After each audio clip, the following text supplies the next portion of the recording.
Alan, bonjour. Bonjour.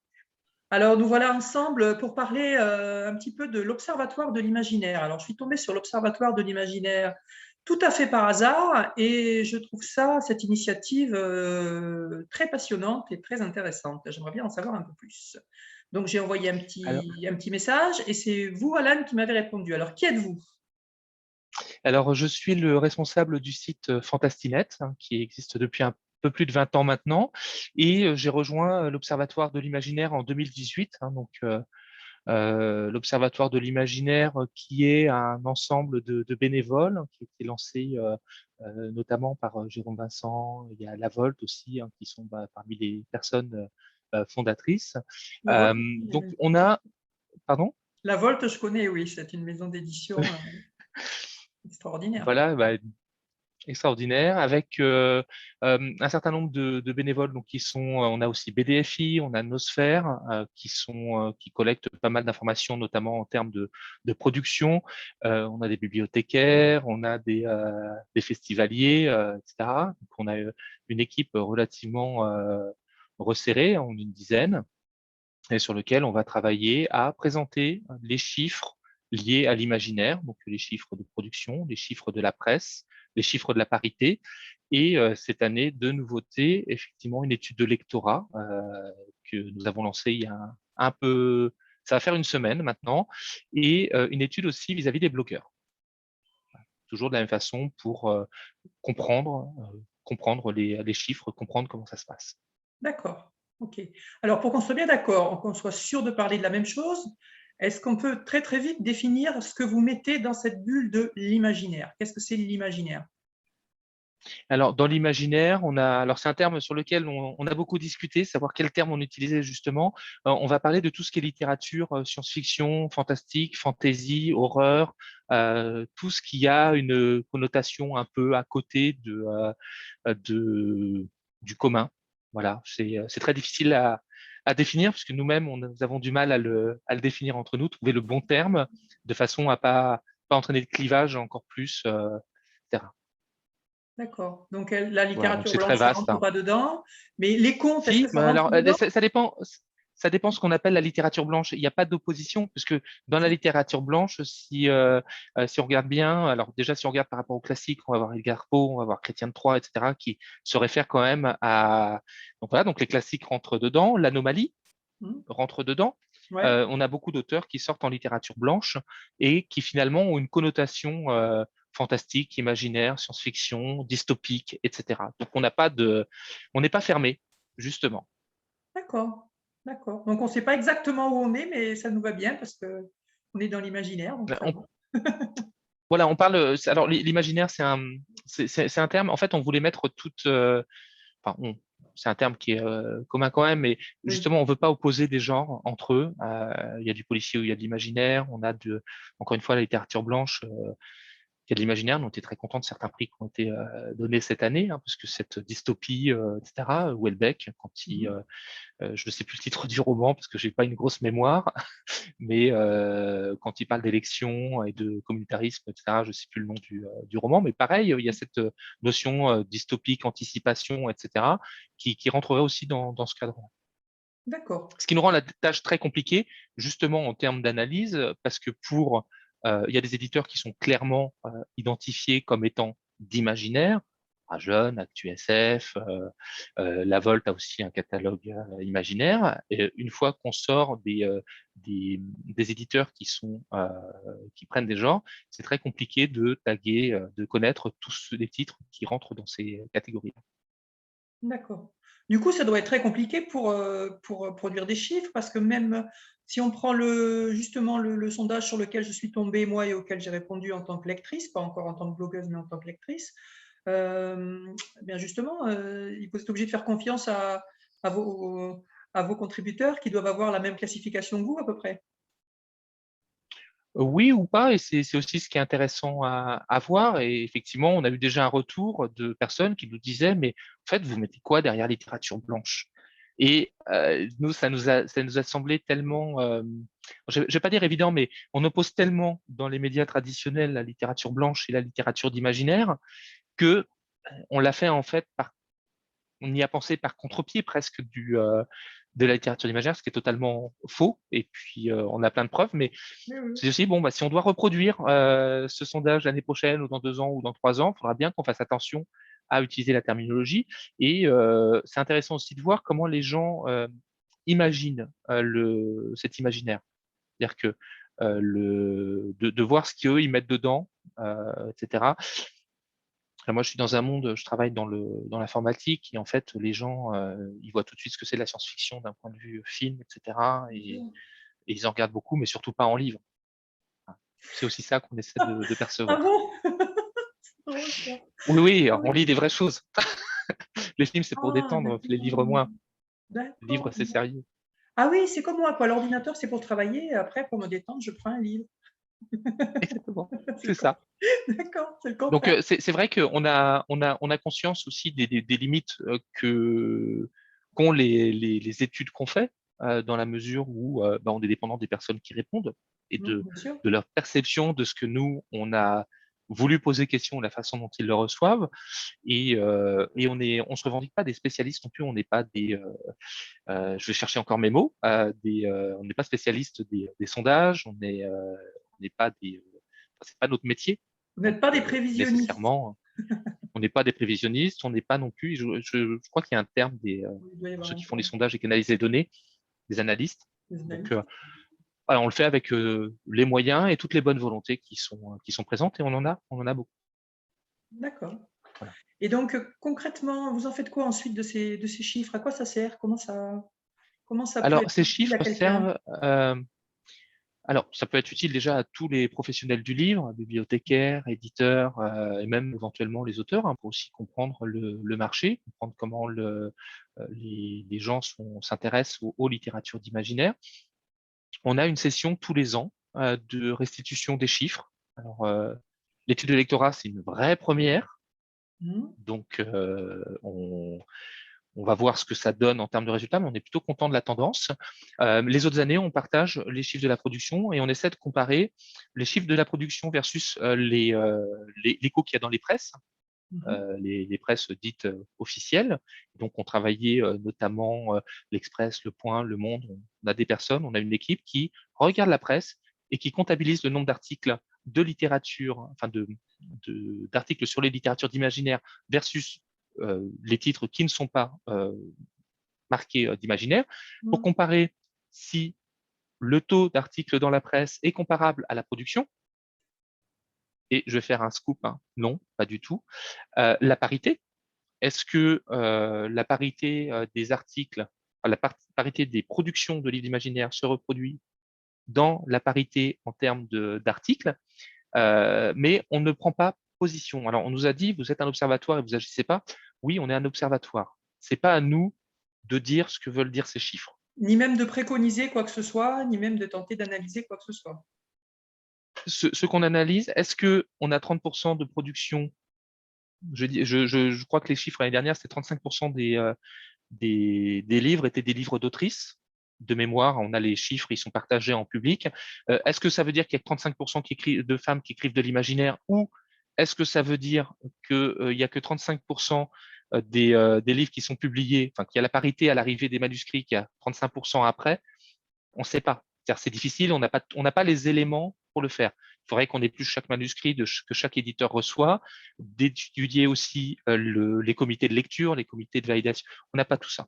Ouais, il faudra avoir les Par critères contre, des on comités de affiche. lecture parce qu'il y a certainement un effort qui est fait aussi de la part des maisons d'édition parce qu'il y avait un gros besoin. Donc, c'est extrêmement complexe d'analyser tout ça. Et puis, pour ce qui passe dans la presse, dans l'Express, ben, de toute façon, sur les gros médias de presse comme ça, je pense qu'ils sont tous alimentés beaucoup par les grosses maisons d'édition et qui ne sont pas forcément dans le cas d'être forcément dans l'imaginaire. Les prix littéraires qui sont suivis, c'est le Médicis, le Goncourt, le prix des lectrices, de ceci, de cela. Donc, c'est clairement pas de l'imaginaire. Donc, forcément, En tout cas, pas véhiculé comme imaginaire. Parce qu'encore une fois, il y a un c'est pas certain nombre de véhiculé comme titres. imaginaire. Voilà, Voilà, il y a plein de biais en fait. exactement. Donc, c'est très difficile de faire une analyse exhaustive. C'est pas possible, quoi. Mais du coup, Mais par contre, on est capable. comment ça peut servir aux éditeurs, aux Bah, auteurs, c'est intéressant de savoir, et c'est peut-être un des éléments qui sortira de l'enquête de lectorat aussi, de savoir s'il y a un genre qui est préféré par les lecteurs, parce qu'on a par rapport à la production, est-ce que les gens sont alignés sur la production, est-ce que la production s'aligne sur les habitudes de lecture. C'est intéressant aussi de savoir, alors je disais qu'on ne fait pas d'analyse, c'est pas tout à fait vrai, parce que par exemple, le taux de pénétration des articles autour des livres d'imaginaire a été plus important, alors 2019, de mémoire, les furtifs, parce qu'il y a eu un phénomène Damasio qui a fait que le Oui, nombre d'articles dans la presse, y compris généraliste, sur les littératures d'imaginaire a explosé. Mais tout était drainé un peu par les furtifs, oui, oui, de etc. temps Donc en temps, il y a une l'année grosse tête suivante, d'affiche comme ça qui ramène du monde exactement. dans le bateau, Et oui. donc évidemment, quand on a un taux qui passe de 2,9 à 3,2 et qui revient à 2,9, on dit non, entre les 2 années, il n'y a pas eu une perte. On ne peut pas considérer qu'il y a eu une perte de la représentativité de l'imaginaire.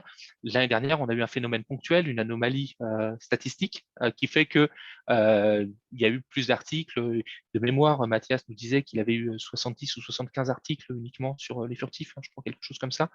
Donc, c'est vrai que ça a une influence. Mais après, c'est vraiment faire prendre conscience aussi aux personnes des réalités. Quand on voit que on commence l'étude des blogueurs, alors les données sont pas gardées, c'est-à-dire que ce soit l'étude de lectorat ou l'étude sur les blogueurs, on ne partagera aucun chiffre individuel. Donc Bien sûr. c'est important de le dire parce que Oui, les données on les garde pas. On a pris des outils, c'est sur Framaform, qui sont respectueux de la vie privée, etc. oui, Donc ouais, ça nous, le qui a répondu quoi, ça nous intéresse pas. Ce bien qui est sûr. intéressant de voir, c'est est-ce que au niveau des blogueurs, alors je vous la partagerai parce que c'est pas du tout la même enquête. Quand on demande combien vous avez fait d'articles, où ce sont des autrices, combien d'interviews vous avez fait, ce sont des autrices, autrices, auteurs ou non binaires, etc. C'est aussi permettre aux personnes de réfléchir elles-mêmes sur leur façon de faire. Quand j'ai fait les chiffres, je me suis rendu compte que j'étais proche de la production. Je m'attendais à à être équitable dans mes lectures, de pas faire de choix, etc. Mais le fait est que quand on voit les chiffres, on se dit, bah, il y a encore de l'effort à faire. Et c'est pas parce que on est réfractaire à un type de littérature ou qu'on préfère les auteurs ou les autrices, mais dans la réalité, on est dépendant de ce qu'on reçoit, on est dépendant de ce Ouais. qu'on... Et voilà. Oui, puis Donc, on a des habitudes de lecture. Si vous avez un auteur qui sort systématiquement des bouquins que vous adorez, vous allez arrêter de le lire pour aller chez une consoeur sous prétexte qu'il faudrait rétablir la parité. Ben non, c'est pas comme ça que ça marche. En fait, on s'en fiche que l'auteur soit un homme ou une femme dans l'absolu quand on lit un livre.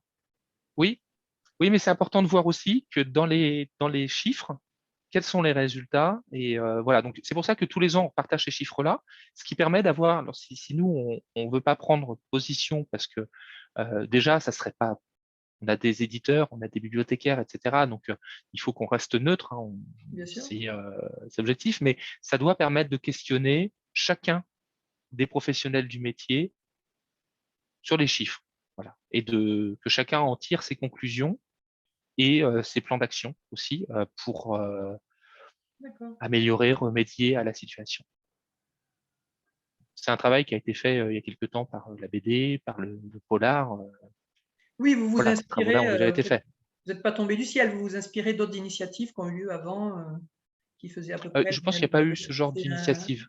un état des lieux un peu. C'est un état des lieux, une progression, surtout. Alors, effectivement, la première année, on était vraiment sur un état des lieux, hein, quand Jérôme a commencé avec les personnes qu'il avait autour de lui. Encore une fois, moi, je suis arrivé, ça avait déjà été lancé sur le sujet. Le fait de le faire tous les ans, ça permet de montrer une progression, de montrer comment ça évolue, etc. Et de voir aussi les effets que peuvent avoir des films. Je pense que le fait qu'il y ait d'une cette année va peut-être renforcer le lectorat de science-fiction, par probable que Dune va revenir dans les top topics. On a vu aussi que sur l'année Covid, ben, des 1984, Meilleur des mondes, etc., sont aussi des éléments qui sont revenus peut-être un peu plus, hein. On a des cycles. Donc, et ce qui est intéressant, c'est qu'on voit qu'il y a une vraie attente parce que là, j'ai le communiqué de presse sous les yeux. Quand je vois le nombre de partenaires qui ont répondu présent pour l'étude de lectorat, c'est impressionnant. Tout le monde l'attendait, cette étude de lectorat. Bah oui, d'accord. Alors, demain, il y aura quelqu'un qui le fera probablement mieux que nous, parce qu'ils auront des statisticiens. Voilà, c'était ce mot-là que je cherchais tout à l'heure, parce qu'ils auront des personnes qui sont plus spécialistes en big data, etc. Mais en attendant, la mécanique est lancée. Et puis on fera comme chaque année, on le présentera courant octobre. D'accord. Voilà, donc c'est pour ça qu'on l'a arrêté le 30 septembre, hein, pour avoir le temps de compulser un peu tout ça. Génial. Et nous espérons pouvoir le faire comme nous l'avons fait les autres années, excepté l'année dernière, aux Utopiales, à Nantes. L'année dernière, c'était pas de leur faute, hein, c'était fermé, donc, mais ils nous accueillaient encore, hein, si on était prêt, si c'était ouvert. Donc, l'année dernière, on l'a fait en ligne. D'accord. Voilà un peu pour ces éléments, enfin les éléments qu'on présente. Donc, avec des questions aussi. Alors, il y a des questions qui viennent aussi autour comment dire, des zones blanches. On a beaucoup de questions. On a des questions qui reviennent un peu tous les ans quand identifier les zones blanches, c'est-à-dire les zones dans lesquelles les littératures d'imaginaire ont un manque criant parce qu'il n'y a pas de spécialistes ou autres. Voilà, on est à l'écoute de C'est quoi toutes ça les en rapport? suggestions qu'il y a. Pardon? Comment ça, il n'y a pas de spécialiste? Je ne comprends pas.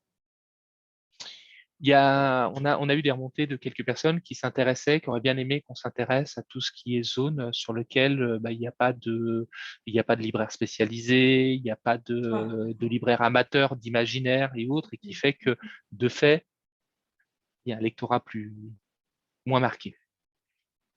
Ah, mais c'est difficile de s'intéresser à quelque chose qui n'existe pas, hein. C'est c'est C'est ça. vrai, Et c'est vraiment pas facile. voilà, donc là, beaucoup d'éditeurs nous suivent dans la démarche, relaient l'étude de lectorat. Donc, on a commencé il y a une semaine, comme je vous disais, on est à plus de 3000 réponses.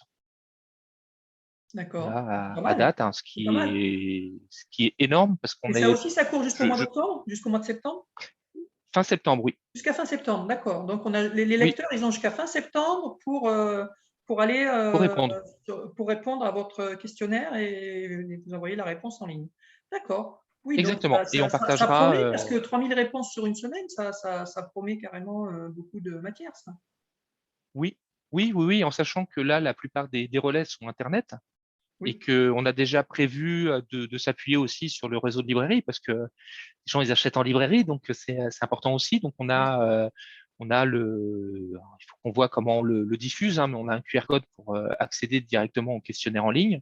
Mhm. Parce qu'on n'a pas la structure pour prendre les questionnaires papier, puis ne serait pas très écolo en plus. Ben non, pas vraiment. Donc, donc voilà, donc on a aussi ce moyen-là qui devrait renforcer dans les prochains jours, prochaines semaines, la base. Et je pense que déjà, quand on se dit qu'on a 3000 personnes qui ont répondu, on a une belle assiette Bon, il y a l'effet une du belle assiette, lancement, une belle mais base. il y a l'effet du lancement, mais quand même, Oui, ça va quand même, oui, ça permet d'avoir un beau panel oui, ça parle de déjà. réponses, hein. C'est mieux que l'INSEE, hein.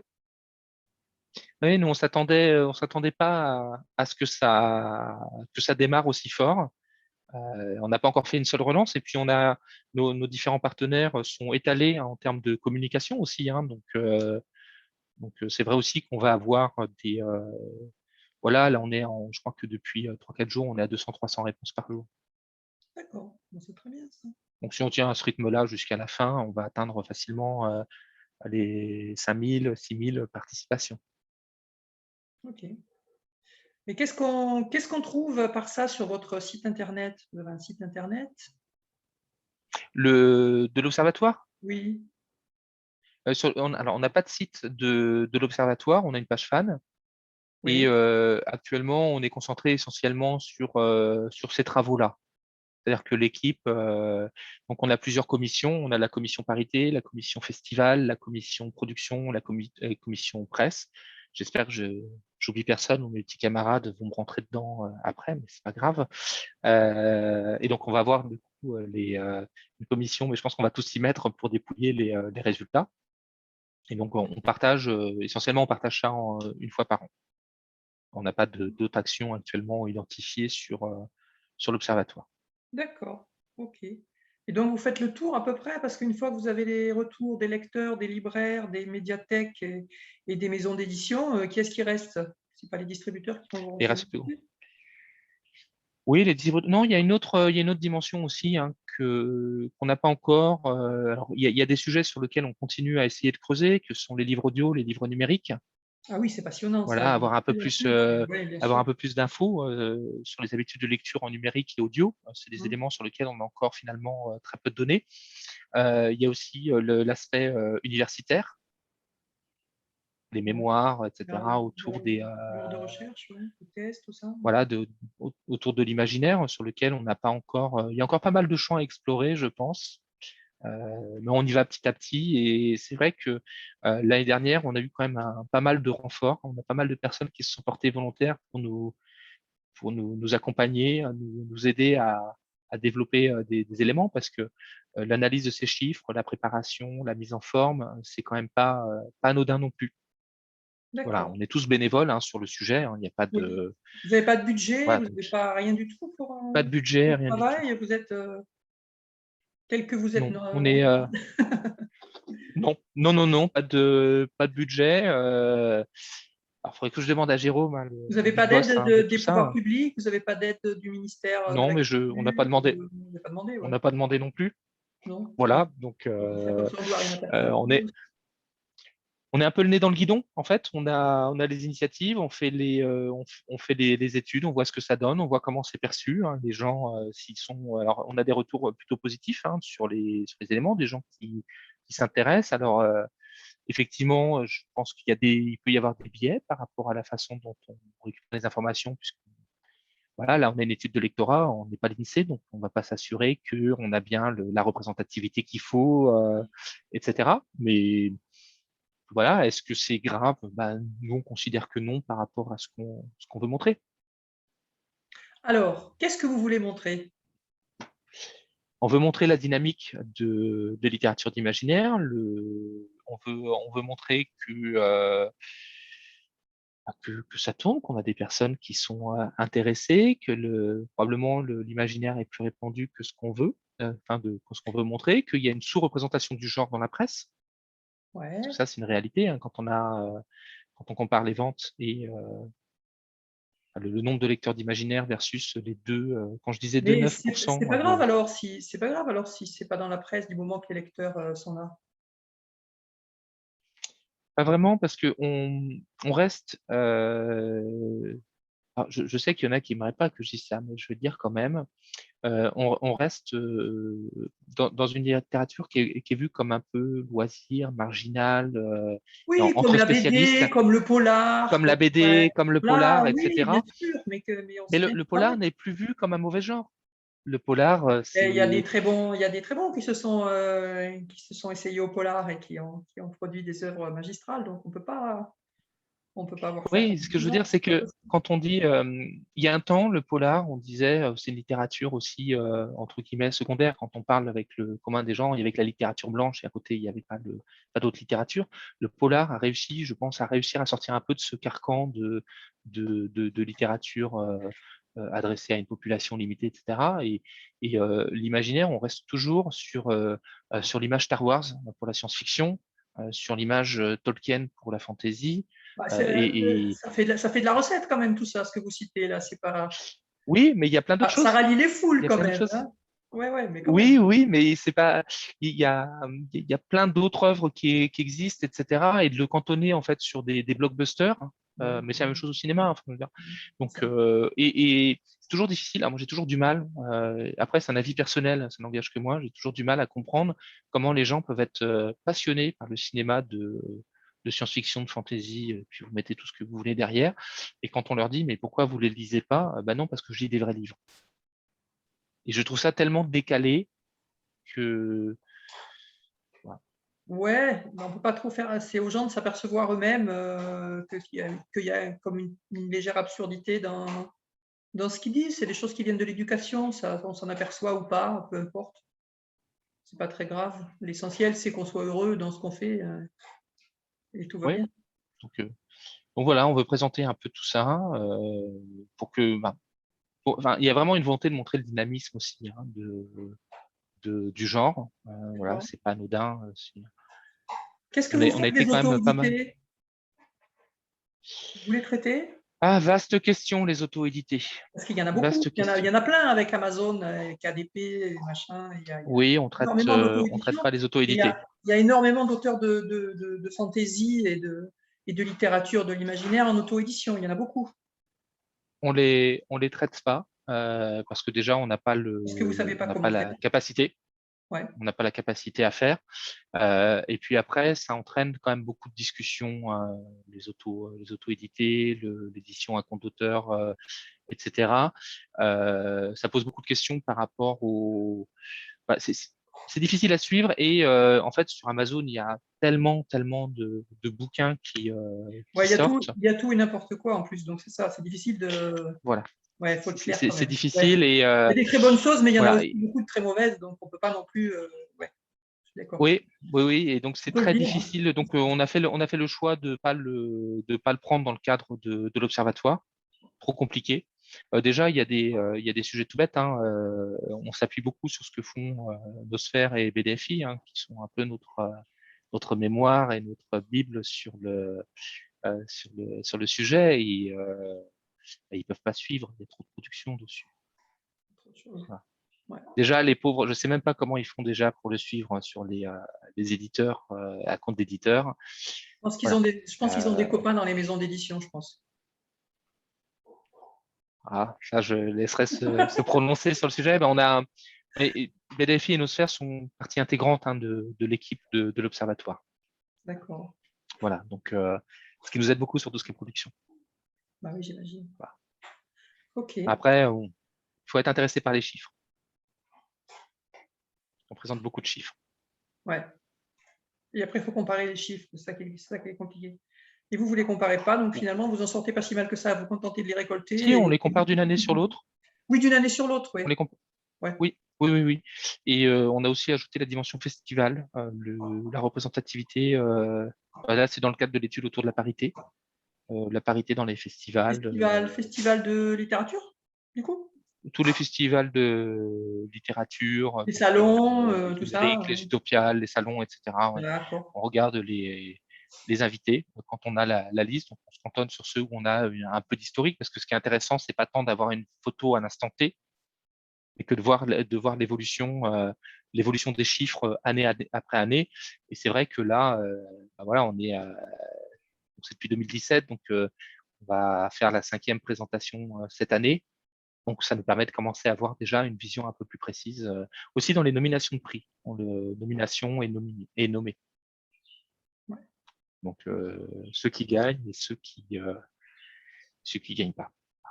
Bah oui, forcément. Voir aussi, voilà, sur pareil hein, dans la dimension parité. Là. Donc, une D'accord. dimension Et qui est donc, importante pour nous. sur 3 ans, donc ça fait 3 ans que vous faites ça, c'est ça? Donc, sur Depuis 3 ans, 2017. ah, plus tout ça, ça va être c'est la 4e année Ouais. alors. Ouais, en fait, vous Ça va avez être, et oui, ça va être trois la années de cycle. 5e, D'accord. 5, parce que on l'a fondé en 19, 2017, 20 mais et on est en 2021, donc ça va être la 5e année, c'est ça. Et donc, du coup, exactement, la 5e présentation vous avez 4 années de chiffres de chiffres. déjà là. Et donc, la Oui. tendance, c'est quoi quand on regarde les courbes? J'ai pas revu j'ai pas revu mes courbes. Mais on a tous les documents sur l'Observatoire de l'imaginaire, sur la page fan. On partage, on l'a partagé. Vous avez même la vidéo de la session qu'on a faite en ligne en novembre. D'accord. La parité reste à peu près au même niveau. La représentativité dans la presse stagne aussi. Les éléments sur après l'année 2020 a été un peu particulière en termes de production, hein, parce qu'il y a eu beaucoup de décalage, etc. Donc, c'est une année, on va pas dire qu'elle est un peu blanche, mais en tout cas, on a pris beaucoup de précautions dans la façon dont on a communiqué sur les chiffres. D'accord. Voilà, et comme ça, vous verrez toute l'équipe sur la vidéo, puisque nous étions tous là, de mémoire. D'accord. Ce que vous appelez la page fan, c'est la page de Framasoft que j'ai vue là, à un moment, quand je suis allée vous Non, ouvrir. la page fan sur Facebook. Alors, je ne sais pas si je Ah peux voilà, la vous la page Facebook, partager. oui, c'est là c'est là que je Ouais, vous ai trouvé au départ, c'est là que j'ai exactement. envoyé. Alors, Exactement. je vais C'est mettre le le. lien en dessous de la vidéo et c'est pas là-dessus qu'il faut se connecter pour répondre au questionnaire. Non, c'est pas dessus qu'il faut répondre au questionnaire, mais vous avez le questionnaire qui est annoncé, hein, qui est épinglé même, Ouais, si je vois bien. Et vous allez retrouver dessus donc, les vidéos autour de l'Observatoire de l'imaginaire. Donc, bon, enfin, ça fait 1h20. Hein, on n'a pas vu le temps passer, mais peut-être que vous le verrez le temps passer vu les chiffres et le côté un peu pas toujours agréable de par les chiffres. Hein. Donc, vous allez retrouver les tableaux. Donc, comme je vous disais, tout ce qui est chiffres de production avec les inédits, etc. Je regarde un peu rapidement ce qu'il y a. Les formes aussi, j'en ai pas parlé, mais la répartition entre romans, nouvelles, novellas, qui sont intéressants ouais, aussi. La répartition par poche, grand format et numérique. Alors, quand on dit numérique, c'est uniquement numérique. D'accord? On oui, a, parce qu'il y en a beaucoup c'est qui sont des réduits. formats de sortie unique. Mm. Ce qui est intéressant aussi, la ventilation jeunesse adulte. Alors, en sachant qu'on a des vraies questions autour du young adulte. Ouais, Euh, franchement, c'est un truc de marketeur, ça, le young adulte, mais franchement, je vois pas l'intérêt, quoi. Hein. Enfin, bon, bref, ça ne regarde que moi, Bon, mais. après, voilà, nous, on juge pas, on se dit juste, bah voilà, on a des collections young adultes, Ça est-ce qu'on le existe, il y met a des du côté collections comme ça, adulte, au donc c'est côté de qu'il jeunesse? il doit y avoir une raison, ouais. Exactement. La parité, la répartition, donc sur les hommes-femmes non binaires, la parité dans les prix, les articles de presse. Donc, on a une base d'analyse d'une vingtaine de journaux et médias, voilà, hors blog. Pas mal. C'est-à-dire que, et c'est bien ce qu'on veut voir et ce qu'on veut faire ressortir. Donc, il y a les articles communs. Après, on a des sites qui sont plus spécialisés. Hein. On a parlé d'ActuSF, on a Chute Maman Lit qui est avec nous aussi maintenant. Il y a le mien, etc. Il y a tous ceux qui vont participer et donner leurs chiffres pour permettre de voir si on est, comment on se comporte aussi de façon globale dans la blogosphère sur ces éléments-là.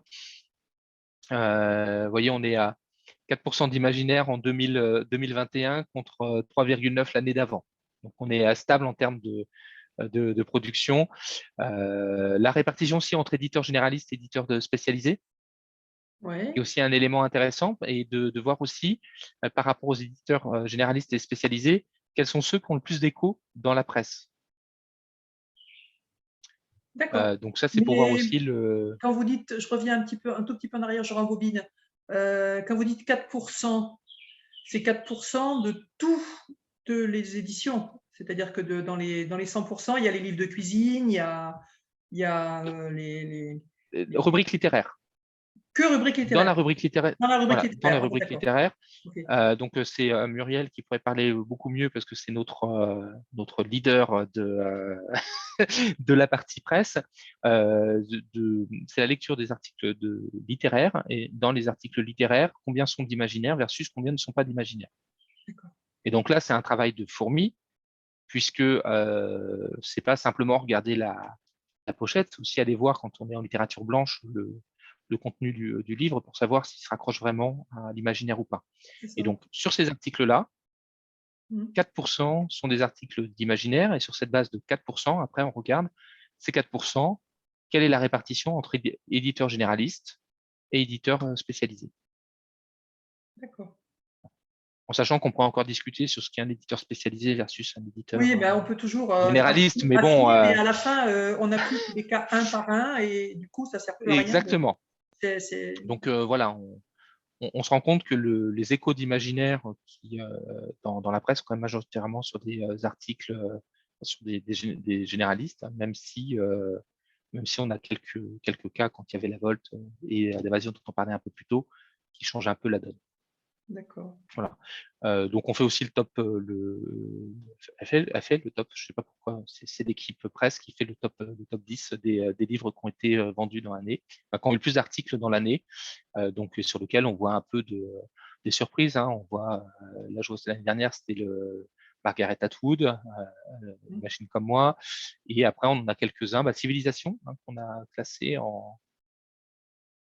qui est de Mhm. l'imaginaire aussi, Ben oui, ben voilà, oui. et du coup qui ressort dans nos chiffres. c'est là toute la difficulté de réussir à identifier un civilisation. Alors, c'est un peu moins vrai parce qu'il a fait beaucoup de bruit, etc. Donc, c'est facile d'avoir l'information, mais on a un certain nombre de titres qui sortent en littérature dite blanche sur lequel c'est pas forcément évident d'identifier la dimension imaginée. D'accord. Et Donc, un vrai travail de fourmi. les éditeurs ils vous donnent pas les infos, eux, parce que c'est eux qui devraient faire la classification, tant qu'à faire. En fait, les éditeurs, alors, Ils vous encore une envoient fois, pas les éditeurs qui sont leurs chiffres, ils les gardent pour eux. on les a, non, non, non, on n'a pas les chiffres des éditeurs. Le travail, encore une fois, est essentiellement fait par BDF Innosphère en termes de production, donc Ouais, c'est pour ça. les identifier. Ouais. Après, bah, il y a des éléments qui sont plutôt faciles. Il y a des éditeurs on va tout de suite pouvoir identifier que chaque sortie qu'ils ont, c'est imaginaire. On n'a pas à se poser la question. Et puis, le plus difficile est de retrouver ceux qui ne le sont pas, en fait. Oui, oui, oui, tout à fait. Voilà. On peut en citer, hein, Albin Michel, Stephen King, il sort toujours en littérature étrangère. Il n'est jamais en collection Albin Michel imaginaire. Ça serait trop Oui, bah, facile. l'année dernière, il y a Amin Malouf qui a sorti un truc qui s'appelle Nos frères inattendus, où il y a carrément une race d'hommes à part qui. Bon, et Malouf, il n'est pas connu pour ça forcément non plus. Donc voilà, il y a toujours, en plus, les Ah, auteurs se baladent hein, d'un genre à l'autre. Il n'y a pas de raison. oui, Donc, oui. ouais. Et c'est pas un problème, mais ça fausse, enfin ça fausse pas parce que d'une année sur l'autre, on peut corriger les chiffres. C'est-à-dire que les chiffres qu'on a en 2020, ça nous arrive bah, peut-être qu'en 2021, on va revoir un tout petit peu la production parce que ça aurait été affiné et que les travaux de BDF Innosphère ont continué. Donc, c'était vrai à l'instant T, ils ont vu, ils ont réajusté, donc ça bouge un petit peu. D'accord, ok, Voilà. ok. Bon, ok, ben ça a l'air assez complet comme ça. Est-ce que vous voulez ajouter quelque chose? On peut vous aider en remplissant les questionnaires. Ça, je vais mettre les liens sur Alors, le site on peut communiqué. aider en remplissant les questionnaires, on On peut faire peut d'autres. nous aider en trouvant des axes, hein, parce que, encore une fois, nous ne sommes pas des spécialistes du domaine. Tous les ans, on propose des nouvelles choses, hein. Donc, comme je disais, cette année, lecture de lectorat et analyse des blogs. Voilà, on a des sujets qu'on n'a pas encore lancés parce qu'on est aussi pas très nombreux. Donc, quand je parlais de l'universitaire, etc., ça peut être aussi un sujet qui est passionnant. Je pense que ça serait très intéressant de voir l'impact et puis bah, de regarder ce qu'on fait, d'échanger et de partager ce que ça vous apporte, ce que ça peut vous représenter pour vous. Quand on voit les chiffres, on présente les chiffres. Qu'est-ce que ça vous Mhm. dit? Comment ça vous fait réagir? Est-ce que vous êtes surpris?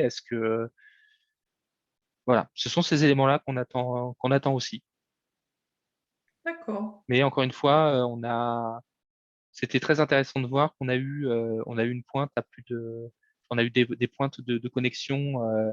Là, on attend 1400 personnes qui ont assisté à l'Observatoire de l'Imaginaire. Donc, c'est une audience pas mal. D'accord. Et il y a de fortes chances que ceux qui sont déjà venus une fois reviennent. Donc ça devrait grossir Oui, normalement. on revoit les mêmes. On voit les mêmes C'est têtes. aux Utopiales, quand on est dans la salle, on revoit les mêmes qui sont fidèles au poste et ce qui fait plaisir parce que ça veut dire que indépendamment du reste, le travail qu'on fait intéresse Ouais. euh, et, euh, et on espère que ça va permettre de pouvoir faire avancer la visibilité du genre, notamment bah, peut-être que des organes de presse se disent bah, pourquoi on ne serait pas plus présent, pourquoi on ne marquerait pas plus, on n'en parlerait pas plus, aussi de nous faire réfléchir sur la représentativité des femmes dans les salons, dans les débats, etc. C'est vraiment ces sujets-là qu'on veut montrer. Et c'est pour ça qu'on reste sur l'observation. Les gens en tirent les conclusions qu'ils veulent. Oui, bien sûr. Oui, oui. Voilà, Comme les lecteurs quand ils lisent un livre, en fait. exactement, Les bons auteurs ne font pas de morale. Ils présentent des faits exactement, et le lecteur se débrouille avec ses faits, avec sa conscience. exactement. Nous ne jugeons pas, nous sommes On essaye de simplement comprendre, mais on ne vraiment à juge pas. présenter. Oui, tout à fait. Exactement. On essaie de comprendre et on essaie de donner les moyens aux différents intervenants de comprendre et d'en tirer des conclusions. D'accord. Voilà. Et c'est quand les Utopiales? C'est en octobre alors, c'est ça? ils ont dit les dates. Dans les dates. J'ai- Ils ont déjà donné les dates des Utopiales. Je vais dire ça tout de suite. Et parce qu'il faut que je réserve. Bah Là, oui. ouais, du 29 octobre au lundi 1er novembre. Et le créneau qu'on utilise généralement pour l'Observatoire de l'Imaginaire est le samedi matin. D'accord. Et ça se passe où? Ça se passera où cette À année? Nantes. À Nantes. Bon, Oui. d'accord. Oui, ils sont fidèles à Nantes, les Utopiales. Toujours. Toujours. Pas de. D'accord. Non. Donc à Nantes, Après, on verra. fin octobre, du fin octobre, début novembre. OK. Ben, on Oui, prend 29 rendez-vous, octobre. on fera un petit sujet, comme ça, on relancera un petit peu l'affaire. Oui, avec grand plaisir. Et puis, Voilà, eh ben, nous, on ça va va. commencer à réfléchir comment comment on communique dessus, parce que comme c'est sur place, on espère que ce sera sur place, qu'on n'aura pas le troisième, ou quatrième ou cinquième confinement à ce moment-là. Voilà. Ouais. Bon. On va faire une petite prière, on va voir. Mettre une bougie. Effectivement, Ah, c'est un truc. effectivement, Voilà. Faut c'est qu'on en- tellement plus sympa d'avoir le droit d'échanger en vrai parce que Mais oui. là on le voit pas, mais quand on a fait le live Facebook pour l'Observatoire de l'Imaginaire, en fait, quand on le fait à travers un Zoom qui est publié sur Facebook, il y a un décalage de 15 à 20 secondes, donc les questions arrivent super tard, donc on réagit toujours à rebours par rapport aux questions. C'est pas quand vous écoutez pas, c'est juste qu'il y a un décalage. Voilà, voilà. Oui, puis c'est pas très agréable non plus à faire. C'est faisable, hein. La technologie, c'est une belle chose, mais ça remplace pas quand même. C'est en plus, mais ça C'est remplace. ça, Voilà. c'est ça. Et s'il faut choisir, il faut choisir il faut choisir le vrai. Il faut pas choisir le.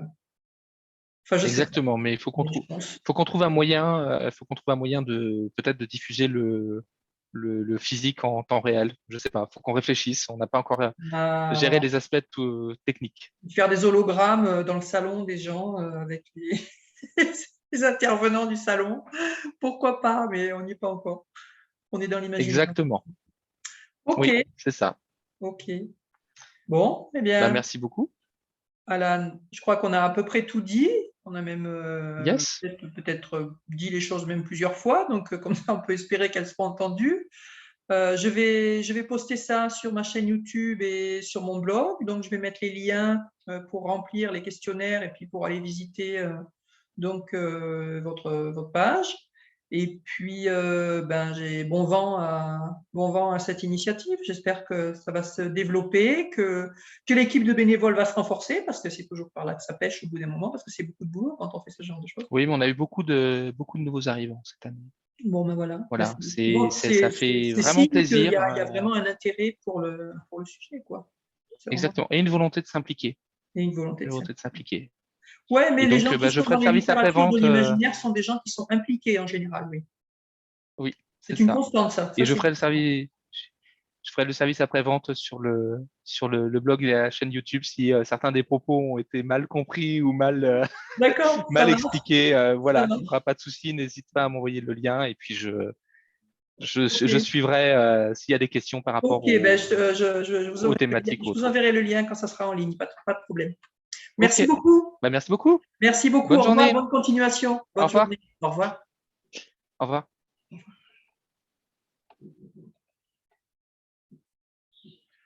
Arrêtez l'enregistrement.